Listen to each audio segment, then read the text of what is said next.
The morning of my flight, I opened the drawer where I'd kept my passport and found nothing. Empty.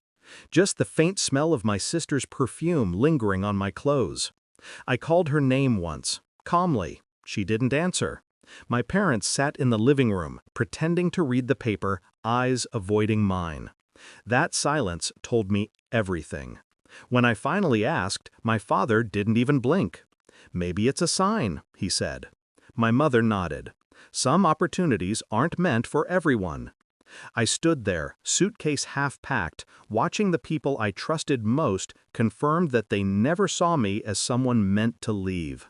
They didn't take my passport, they took my freedom, and expected me to accept it quietly. Backstory, setup, establish the relationship. Growing up, I thought my sister and I were the same story written in different handwriting. She was the louder one, golden skin under the spotlight, laughter that filled the room, the one everyone rooted for. I was the shadow, the calm one, the one who made things work while she made scenes. When I won the international scholarship, she hugged me so tight I almost believed she meant it. Almost. She said, "You deserve this," with that practiced smile. But I saw it, the flicker in her eyes. The kind that said, "Why not me?" I ignored it, because that's what love does. It looks away from warning signs. Discovery of betrayal. 3 days before the flight, I noticed her whispering to my mother. The sudden phone calls that ended when I entered the room.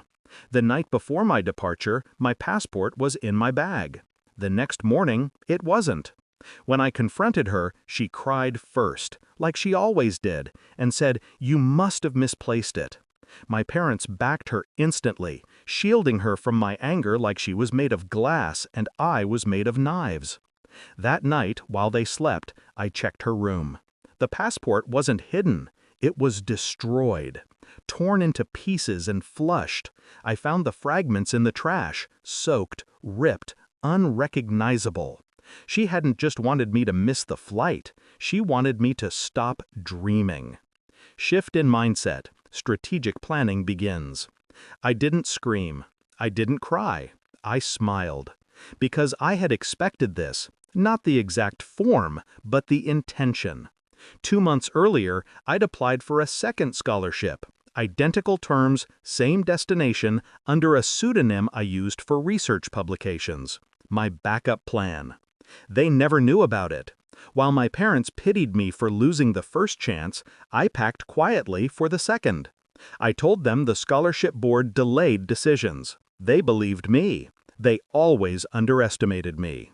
Revenge didn't need rage. It just needed patience. Execution of the plan. The day of my supposed failure, they celebrated a small victory. My sister had her hair done, ready for her graduation photos. My mother cooked biryani, as if losing my dream was some sort of family relief. While they laughed downstairs, I was at the airport under a different name. While they thought I was sleeping off disappointment, I was boarding a plane to London. Weeks later, when I won the National Excellence Award, the interview aired live. My name, my face, my words. "Hard work means nothing if you let others decide your limits," I said into the camera. At home, my mother dropped her tea. My sister froze mid-laugh. My father stared at the screen like it was showing a ghost.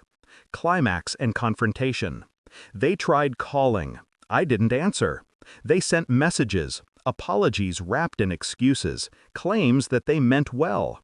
When I finally replied, it was one sentence. "Some opportunities aren't meant for everyone. Remember?" I heard nothing after that. Silence, the kind I'd lived with for years, finally felt peaceful. But my sister couldn't help herself. Months later, she applied for the same program I'd joined, thinking connections could get her through. When the board contacted me for a reference, I told them the truth. Every word, every detail. She was rejected before she even stepped into the interview room. Resolution and emotional release. Now, when I look at the award on my desk, I don't think about the flight I missed. I think about the freedom I took back. They tried to lock me in a life of small dreams. I built an empire of my own name instead. Some people think revenge is about destruction. It isn't. It's about balance, restoring what was stolen, quietly, beautifully. I didn't ruin her life. I just reminded her that mine didn't need her permission to rise. And that's what they saw on the news. Not their daughter, not their sister, but the woman they tried to ground finally taking off.